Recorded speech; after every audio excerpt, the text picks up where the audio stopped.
Hello everyone, welcome to Naukripur. मैं शेखर प्रसाद आप सभी का स्वागत करता हूं नौकरीपुर के यूट्यूब चैनल पर। फ्रेंड्स, आज के नौकरीपुर करंट अफेयर्स में हम जो टॉपिक डिस्कस करने वाले हैं, जिसमें G7 summit, world environment day, population population census 2027, Agniveer reservation, Indian premier league और world's highest railway arch bridge. तो चलिए बिना देर के हुए शुरू करते हैं आज का हमारा current affairs class. G7 summit at Kananaskis, Canada, from June 15 to 2025। तो देखिए G7 समिट होने वाला है कानानिस्किस कनाडा में, जो कि 15 से 17 जून को होगा। तो ये जो G7 समिट होता है, जी का मतलब होता है ग्रुप और 7 मतलब 7, यानी कि दुनिया के जो 7 सबसे बड़ी इकोनॉमीज़ है, उन कंट्रीज़ का जो समूह है G7 कहलाता है। तो ये कहाँ होने वाला है? ये होने वाला है कानानिस्किस, अल्बर्टा, कनाडा में होने वाला है, जून 15 से लेकर 17।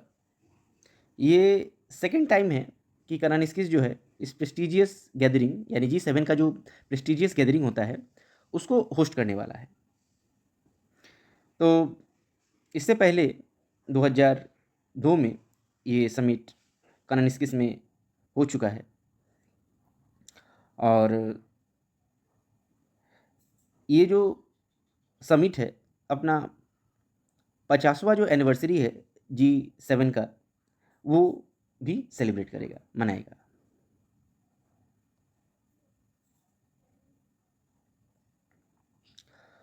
सो की पार्टिसिपेंट, तो G7 जो है, इनमें जो 7 वर्ल्ड के मोस्ट एडवांस इकोनॉमीज जो पार्टिसिपेट करने वाली हैं, उनमें सबसे पहला है कनाडा, जो कि खुद होस्ट भी है, खुद कनाडा में हो रहा है ये समिट। कनाडा के prime minister mark Carney, France के प्रेसिडेंट इमैनुअल मैक्रोन और जर्मनी के चांसलर फेडरिक मर्ज, इटली के प्राइम मिनिस्टर जॉर्जिया मेलोनी और जापान के प्राइम मिनिस्टर सेगरू इशिबा इसमें पार्टिसिपेट करेंगे। यूनाइटेड किंगडम के यानी यूके के प्राइम मिनिस्टर केर स्टेमर और यूनाइटेड स्टेट के president Donald Trump G7 summit के मुख्य जो कंट्रीज़ है उनके रिप्रेजेंटेटिव्स हैं। साथ ही साथ यूरोपियन यूनियन जो है, इसको एंटोनियो कोस्टा जो काउंसिल प्रेसिडेंट है यूरोपियन यूनियन के, और यूर्सोला वॉन डेर लेन जो कमीशन प्रेसिडेंट है इसके। सो एडिशनली बहुत सारे गेस्ट नेशंस को भी इसमें इनवाइट किया गया है, जिसमें India, Australia, Brazil, Mexico, south Africa, south Korea और यूक्रेन इसमें पार्टिसिपेट करेंगे। साथ ही साथ हमारे प्रधानमंत्री नरेंद्र मोदी जी ने भी ये कंफर्म कर दिया है कि वो कनाडियन जो प्राइम मिनिस्टर है, Canadian prime minister mark Carney, इनके इनविटेशन को उन्होंने एक्सेप्ट किया है। तो कौन कौन से की एजेंडा, की इश्यूज़ को इस समिट के दौरान फोकस किया जाएगा? तो पहला तो ग्लोबल पीस एंड सिक्योरिटी, पूरी दुनिया में पीस और सिक्योरिटी के लिए, इकोनॉमिक रेजिलेंस, क्लाइमेट एक्शन और digital transformation. So discussion will be aimed the strengthen the international cooperation address pressing global challenges. तो ये जो समिट है, इसमें एक्चुअली जो है इंटरनेशनल कॉपरेशन को भी स्ट्रेंथन करने पर जोर डाला जाएगा। में आ रहा होगा कि वर्ल्ड इन्वायरमेंट डे किस दिन मनाया जाता है? यस, बिल्कुल सही, आपने सही गेस्ट किया है। जो वर्ल्ड इन्वायरमेंट डे है, हर साल 5 जून को मनाया जाता है। तो देखिए, वर्ल्ड इन्वायरमेंट डे जो है, इस बार जो फोकस है एंडिंग प्लास्टिक पोल्यूशन, जो प्लास्टिक से जो पोल्यूशन होते हैं, प्रदूषण होते हैं, उसको एंड करने के लिए वर्ल्ड इन्वायरमेंट डे पर मेन फोकस डाला गया है। तो हर साल 5 जून को United Nation Environment Programme, UNEP, इसका फुल फॉर्म आता है एग्जाम में, UNEP, United Nation Environment Programme. So ये लार्जेस्ट ग्लोबल प्लेटफॉर्म है जहाँ पर environmental awareness celebrated annually since 1973 by the million of worldwide. तो देखिए, लाखों लोगों के द्वारा, करोड़ों लोगों के द्वारा जो है 1973 से ही ये वर्ल्ड इन्वायरमेंट डे 5 जून से मनाया जाता है। तो 2025 में जो है ये इवेंट जो है होस्ट किया जा रहा है रिपब्लिक ऑफ कोरिया के द्वारा। तो थीम जो है focused on ending plastic pollution. So initiative aligns with the key sustainable development. Goal, SDG, sustainable development goal, SDG कहा जाता है इनको। तो जैसे कि क्या क्या है sustainable development goal? Climate action, sustainable consumption, ocean protection, biodiversity conservation.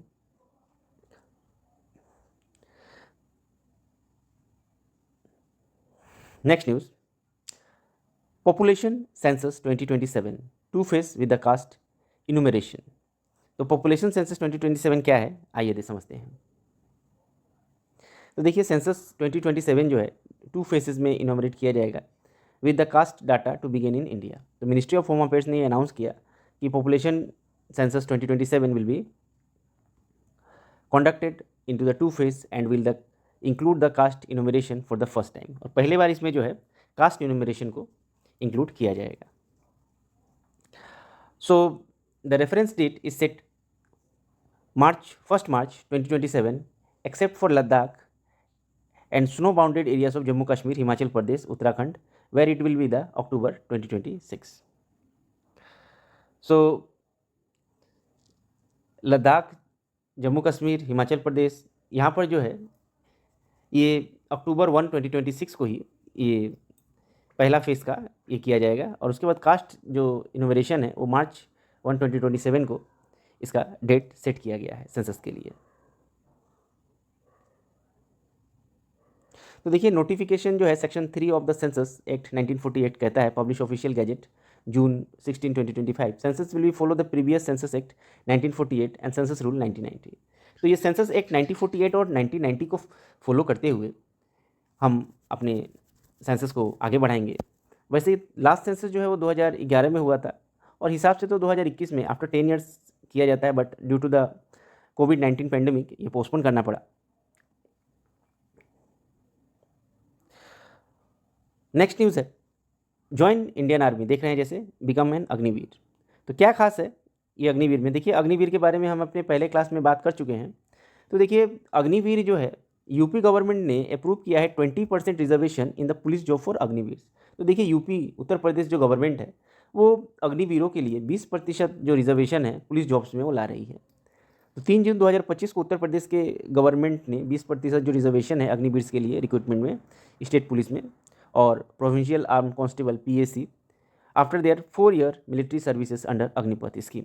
तो 4 साल अग्निपथ स्कीम में काम करने के बाद जो है जो हमारे जवान हैं उनको 20% आरक्षण दिया जाएगा आपके पुलिस जो जॉब है उसमें। सो ये डिसीजन जो है ये कैबिनेट मीटिंग में लिया गया चीफ मिनिस्टर योगी आदित्यनाथ के द्वारा। तो कांस्टेबल और माउंटेड पुलिस एंड फायरमैन ये सब में ये दिया जाएगा। एडिशनली एज रिलैक्सेशन भी दिया जाएगा 3 ईयर्स तक जो एलिजिबल होंगे अग्निवीर उनके लिए। तो ये इनिशिएटिव क्यों लिया गया है? तो इस इनिशिएटिव को लेने के पीछे अग्निवीर जो ट्रांजिशन है civilian life and offer the job security इसके लिए। तो UP police set A recruitment for the around 28,000 post significantly benefiting the Agniveer. तो देखिए यूपी पुलिस में 28,000 जो है पोस्ट के लिए वैकेंसीज आने वाली है। इससे जो है अग्निवीर को बहुत हेल्प मिलेगा। हरियाणा जो है वो पहला स्टेट है जो ऐसी अनाउंसमेंट पहले ही कर चुका है सिमिलर रिजर्वेशन पॉलिसीज लाके।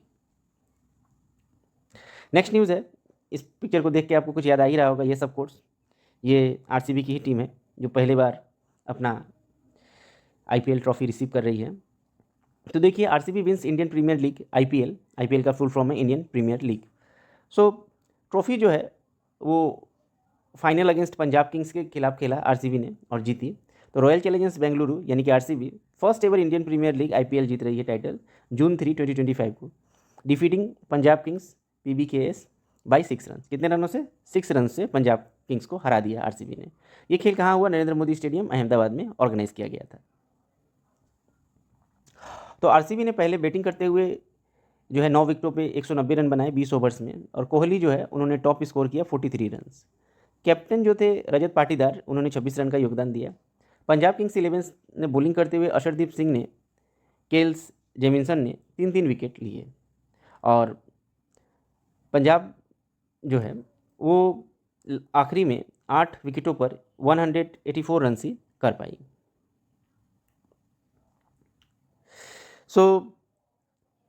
पंजाब की तरफ से बैटिंग करते हुए शशांक सिंह ने 61 रनों का अनबीटन 61 रन किए और आरसीबी की बॉलिंग की बात करें तो कुणाल पांड्या जो हार्दिक पांड्या के भाई हैं, उन्होंने 17 रन जो है वो 17 रन दिए 4 ओवरों में और 2 इंपॉर्टेंट विकेट्स भी निकाले। तो इनको earning players of the match जो है वो भी डिक्लेयर किया गया। पोस्ट मैच अवार्ड्स की बात करें तो ऑरेंज कैप जो है हाईएस्ट रनर को दिया जाता है, जो सबसे ज़्यादा रन करते हैं। साई सुदर्शन को, जो गुजरात टाइटंस की तरफ से खेल रहे थे, उनको मिला ऑरेंज कैप। उसके बाद देखिए पर्पल कैप जो है प्रसिद्ध कृष्णा, जो गुजरात टाइटंस की तरफ से खेल रहे थे, मोस्ट विकेट लेने के कारण उनको दिया गया। मोस्ट वैल्यूएबल प्लेयर MVP ये सूर्य कुमार यादव मुंबई इंडियंस की तरफ से ये खेल रहे थे, उनको मोस्ट वैल्यूएबल प्लेयर का अवार्ड मिला।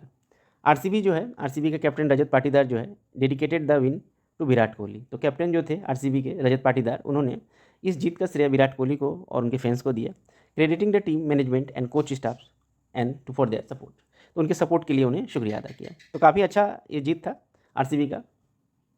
नेक्स्ट है world's highest railway arch bridge. Chenab bridge के नाम से भी इसे जाना जाता है।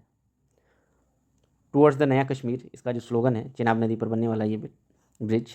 चेनाब ब्रिज जो है वर्ल्ड का highest railway arch bridge inaugurated किया गया प्रधानमंत्री नरेंद्र मोदी के द्वारा जम्मू कश्मीर में।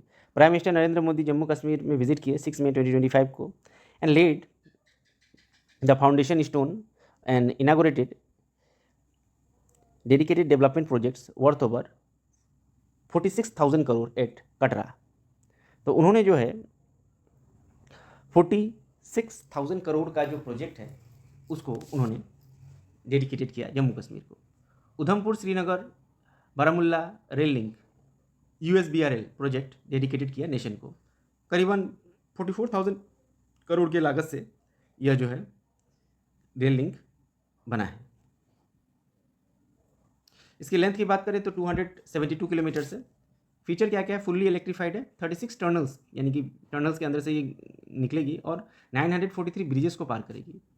तो चेनाब ब्रिज जो है वर्ल्ड का हाईएस्ट रेलवे आर्क ब्रिज बनाया जा चुका है। अंजी कंड ब्रिज जो इंडिया का पहला केबल स्टाइल रेल ब्रिज है, ये वेरी वेरी इंपॉर्टेंट होने वाला है इस बार SSC रेलवे बैंकिंग के लिए, वेरी वेरी इंपॉर्टेंट ये 2 bridge. Next 2 Vande Bharat express train flagged off. 2 Vande Bharat express train को दिया गया from Katra to Srinagar and Srinagar to Katra.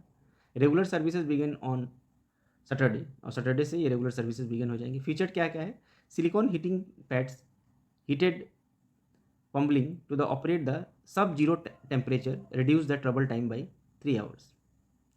तो देखिए ये जो ट्रबल टाइम है, जो पहले जाने में जो समय लगता था, अब ये समय जो है 3 घंटे कम हो जाएगा सिलिकॉन हीटिंग पैड्स और हीटेड पम्बलिंग के कारण, जो जीरो टेम्परेचर में भी ट्रबल को आसान बनाएंगे। नेक्स्ट न्यूज़ है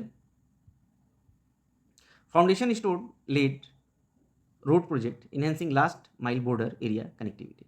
देखिए श्री माता वैष्णो देवी का जो इंस्टीट्यूट ऑफ मेडिकल एक्सीलेंस है, उसका भी उन्होंने कटरा में फाउंडेशन स्टोन रखा। इसको 350 करोड़ के प्रोजेक्ट के रूप में ये किया गया है। First medical college Reasi district boosting health care infrastructure of Jammu Kashmir के लिए मोदी जी ने अप्रूव किया है, मोदी गवर्नमेंट ने अप्रूव किया है।